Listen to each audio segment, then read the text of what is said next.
ഇതുണ്ടാക്കുന്നത് എങ്ങനെയാണെന്ന് വെച്ചാൽ ആദ്യം ചക്ക നല്ല വൃത്തിയാക്കി വെച്ച് കഴുകി ഇതുപോലെ ഒരു തൊലി കളയാതെ വെറുതെ ക്ലീൻ ചെയ്തിട്ട് വെക്കുക.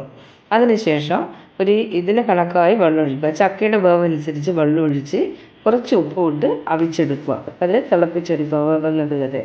അതിനുശേഷം അതുപോലെ ചക്ക നനച്ച് വെള്ളം ഒഴിച്ച് കുറച്ച് ഉപ്പും ഇട്ട് ആദ്യം ഇതിനൊന്ന് തിളപ്പിച്ച് വേവുന്നത് വരെ തിളപ്പിച്ചെടുക്കണം.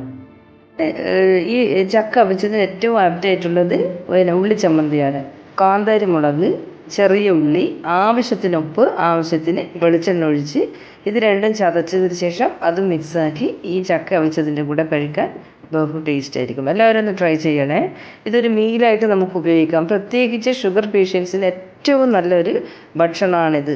ചോറ് സ്കിപ്പ് ചെയ്തുകൊണ്ട് നമുക്ക് ഉച്ചക്ക് ഉപയോഗിക്കാം. ഇതിപ്പം നമ്മൾ ഉണ്ടാക്കുന്നത് രാത്രിയാണ് കേട്ടോ. ഇതാണ് ഇതിൻ്റെ കോമ്പിനേഷൻ. ചക്ക അവിച്ചതും ചമ്മന്തി ഈ പരുവത്തിലാണ് ആക്കിയെടുക്കേണ്ടത്. ചതച്ചെടുപ്പാണ് വേണ്ടത്. നല്ല ഇഞ്ചിയുടെ ബട്ടർ ചിക്കൻ. പിന്നെ സബ്സ്ക്രൈബ് ചെയ്യാതെ കാണുന്നവരൊന്ന് സബ്സ്ക്രൈബ് ചെയ്തേക്കണേ.